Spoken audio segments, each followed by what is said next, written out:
day 2 of my trip out to Utah. With no clouds in the sky for sunrise, I decided to get a slightly later start for my first morning out in the desert. Now you might be wondering, why am I doing another voiceover track? Well, unfortunately, at this point, I still hadn't realized I wasn't properly connecting my mic cable into my camera, so my audio still sounds terrible.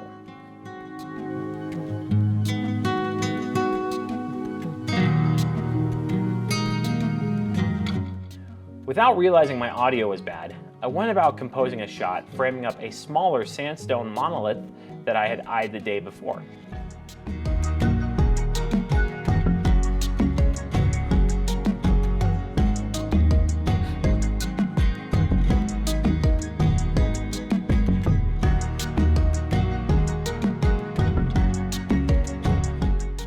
When I first took the image, I wasn't really satisfied with it. The framing was okay, but I wasn't happy about the dirt bike tracks that you can see in the image, and the lack of contrasting light and shadow left me wanting more. Now that I've had time to consider the image, I do think the rolling hills in the foreground add some texture to the image, and while I still don't really like them, I have to admit, without those dirt bike tracks in the foreground, the image would be a bit bland.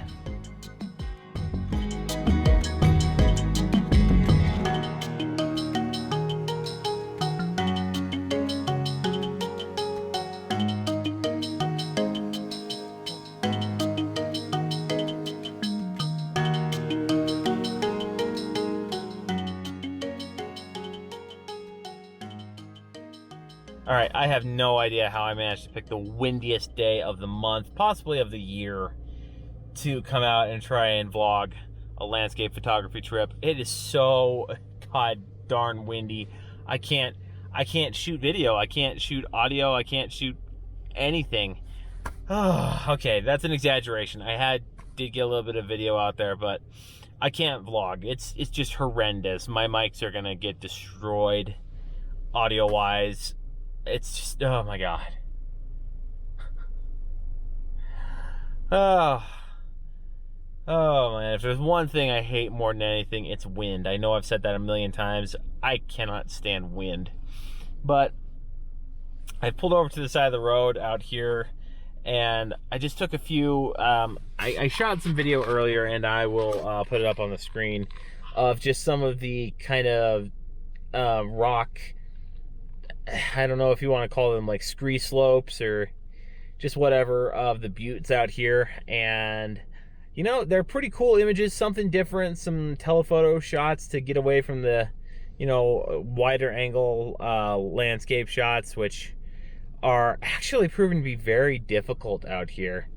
Which you'd think a place like this with all these buttes and things of that nature, it wouldn't be so difficult, but actually it's almost like shooting in a forest. It feels like it's hard to find the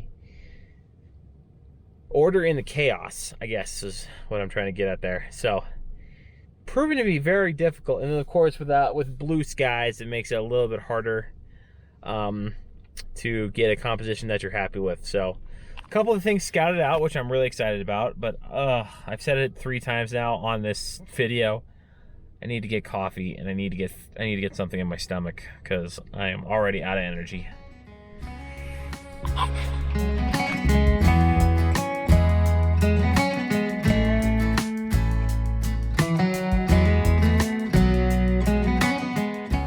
This was a quick handheld shot I captured while doing some location scouting.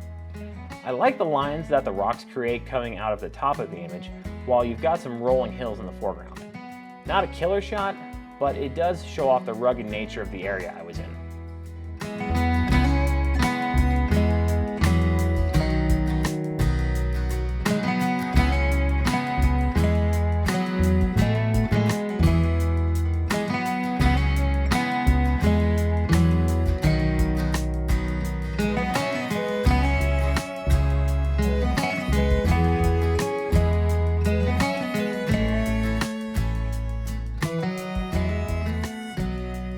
Alright, just taking a little break from composition scouting out there on BLM land.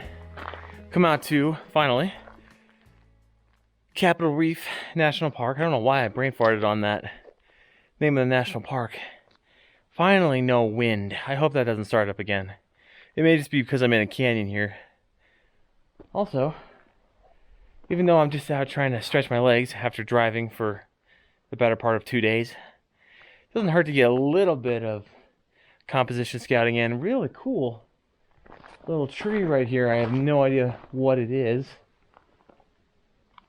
but that might be something to come back to maybe tomorrow or maybe early on Sunday morning. I really like how this little tree is kind of framed up against the red rock, and we've got all this desert varnish and everything, and plus it's starting to bud out. So yeah, that could be really cool.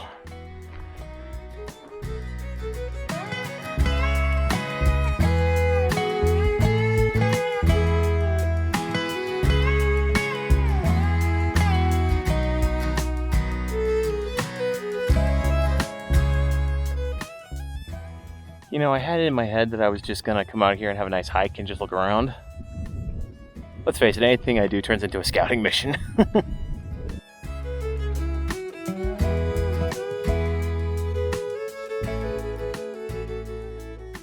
All right, back at the car. Nice little 4-mile hike there. Trying to decide. I think I probably will. I think I'm gonna shift up my plans a little bit. And I probably will come back out here probably tomorrow or Sunday morning before I go home.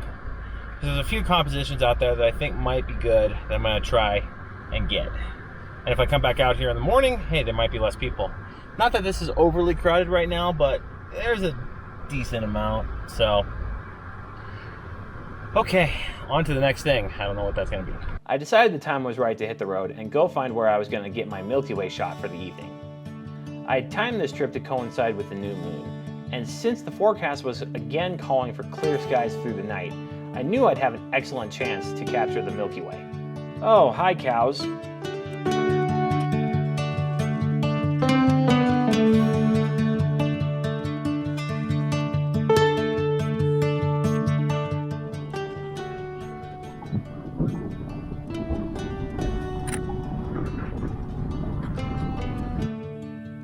While driving out to a different area of BLM land, I stopped for a quick moment to capture a shot of the painted rocks that dotted the area. The shot isn't very strong compositionally, but I do enjoy the red and purple tones that you can see in the rocks.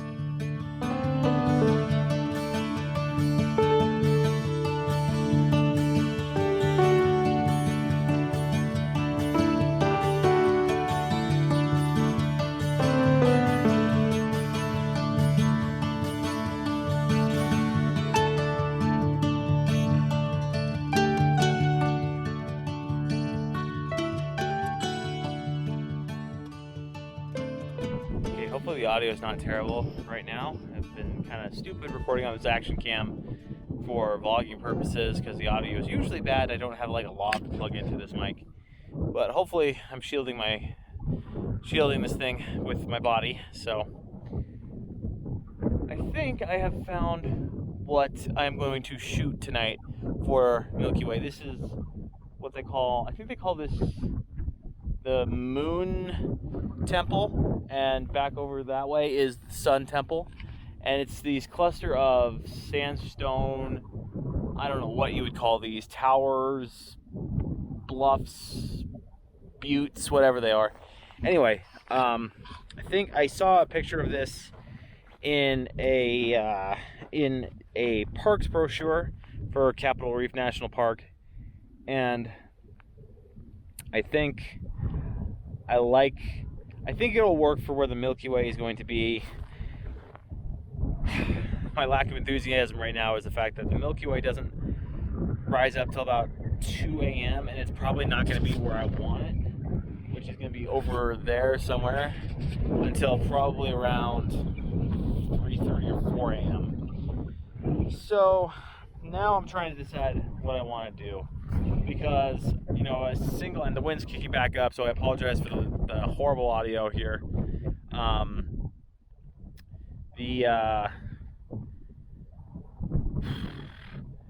The perfectionist in me wants to just hang around, get a twilight shot, and then hang out until the core's where I want it, and then get the Milky Way shot. That's like going to be too long of a wait in between, and I'm not looking forward to sitting out in the cold.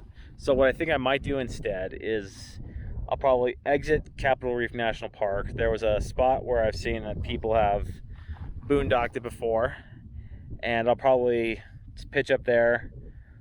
I'll try to take a nap and come back out. I'll probably get out here around 2 o'clock, walk back out, walk to the spot where I've scouted, which will probably be a good shot, I hope. And then from there, probably just hang around until twilight, get that shot, and then probably head back to that, well, we'll see how tired I am. Maybe head back to that wash that I hiked earlier today.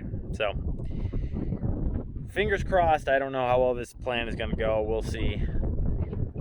I like shooting Milky Way because it's a challenge, but I don't like Milky Way because of the terribly long wait. And the wind's picking back up.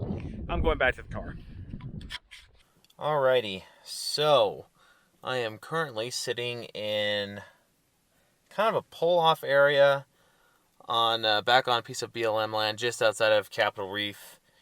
If you're curious about how I'm camping on this trip, by law on BLM land you can camp anywhere, preferably in a site that's already been camped at before, so you don't disturb or mess up any of the landscape. As long as you're, I believe it's at least 100 to 150 feet from the road. So this is a spot that looks like RVs have been here before. I'm the only one that's at this spot right now. So I am just chilling in my car, and I think what I'm going to do is, instead of sitting out in the dark for hours and hours waiting for the Milky Way to come up, I think what I'm going to do is, I've got dinner in a bag that's just rehydrating right now, and I am going to eat that, and then I'm going to try and take a nap. Probably won't happen because I'm a terrible sleeper. And then I will drive back over. I'm only about a quarter mile from the buttes over there. So I'll go back out and I'll hike back out to the spot that I located, or that I scouted out for that shoot.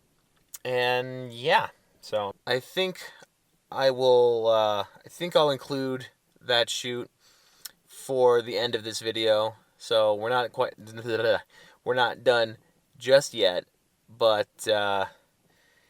there's going to be a time jump. So the next time you guys see me, I will probably be tired, cold, and have snot running down my nose because it is still windy out here. I really wish the wind would go away.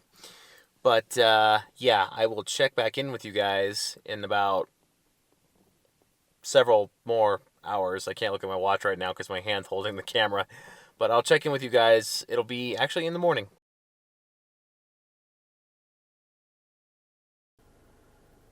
Well, it is 3 o'clock in the morning. I was sleeping actually pretty decently. And I wish I was still in bed. But you have to suffer for your art, right? Pulled up to the to what they call the Moon Temple, which was that big monolith or butte or whatever it is that I was checking out earlier yesterday morning. Not morning, yesterday afternoon. Man, I'm tired. And I've just kind of been chilling in the car, just trying to wake up. So I'm probably gonna get out here in a minute and walk over to the spot where I'd scouted out my composition. And yeah, I sound really enthusiastic now, don't I? I just want to go back to bed. I hope this Milky Way shot's gonna be worth it. It's out. I can see it with the naked eye. That's the benefit. A lot of Utah is a dark sky area, which is really nice. At least this area of Utah. So, really hope there's no coyotes or cows out there. So, I had every intention of vlogging my process for capturing the Milky Way that evening, But while I was walking to the spot I'd scouted earlier, I started having issues with my headlamp, and the cold killed my phone battery, so I had no light to vlog with. There were also a couple of cars down the road that looked like nobody was in them, and while it was probably harmless, it did freak me out that there might be folks I didn't know wandering around while I was out there. This shot probably wouldn't win any astrophotography awards due to where I ended up placing the core, but after sitting on this shot for a couple of weeks, I do see a definite improvement in my Milky Way photography. I combined a 20-second exposure for the Milky Way with a 5-minute exposure for the foreground. There are some technical issues with this image, mainly due to the excessive sensor noise, but to tell the truth, my Canon 7D Mark II just isn't designed for low light. I do like that I was able to get a shot that didn't rely on light painting and came out looking fairly realistic. Well, I am probably the worst vlogger on the planet. I apologize, everybody. I was not able to vlog out there because it was just so dark. The X-T4, even at its best low light settings, couldn't see me. And at any rate, I kind of just wanted to concentrate on getting my Milky Way shot, which I did get. But, you know, I'm always happy when I manage to capture the Milky Way because I think it's a very challenging thing. But at the same time, I'm also always slightly disappointed because I always think I'm going to do a better job than I actually do. So I'm probably underselling myself right there. You guys will look at the image and judge for yourselves. I do kind of like the composition. It was just the fact that the core was a little bit kind of blocked by the butte right there, by the Temple of the Moon, which I think is what this is called. And I just, I don't know. I think it'll turn out okay. I've looked at the images on the back of the camera, and I don't mind them. But I will say it's always a challenge doing Milky Way photography because, one, you're usually always tired. Two, it's always cold, unless it's like the dead of summer or the top of summer. I don't know what to call the middle of summer, unless it's the middle of summer, and you're always hungry. The whole time I was out shooting, I was just thinking to myself, oh, I'd so much rather be back in the car where it's warm. I want to get something in my stomach. I'm hungry. It's just stuff like that kind of just makes Milky Way such a challenge. So, and then also the fact that it's, you're out there in the dark, in the middle of nowhere, and you're kind of just like, what's that I hear? What's that I hear? What's that I hear? And it's usually just your jacket rustling against, your body or your tripod or something, but it is still it's always unnerving because you think it might be some wild animal, even though it's not. It's just your imagination. But anyway, got the Milky Way shot. I'm probably going to go park up where I was camped out earlier and probably take a nap or eat food or both. And then I think I'm going to head back to that Grand Wash that I was hiking yesterday morning. So I'm going to end this video here. This video has been dragging on for way too long. I just wanted to wrap it up with the Milky Way shot because I think I'd been talking about it in the earlier sections of the video. I have a memory of a goldfish, so I honestly don't remember what I was talking about at the beginning of this video. But I got one more day out here, maybe one more sunrise, maybe back out at Factory Butte. But yeah, I'm going to end this video here. So everybody, thanks for tuning in. Hopefully I didn't ramble on too much. Hopefully this video you found enjoyable. And I think also this headlight, I need to replace the batteries on it. I just noticed, this is an awkward way to end the video, but I just noticed while I was hiking out there, this headlight wasn't doing anything, and then it died. So the batteries are dead, which was also spooky when your light source goes out. Anyway, what was I saying? Oh yeah, wrapping up the video. Guys, I hope you enjoyed this video. If you did, make sure to hit the thumbs up button. Make sure you're subscribed, hit the notification bell, all that stuff. And yeah, I'm gonna go. And stay tuned. One more episode coming up from out here in Utah. And yeah, I will see you on the next one.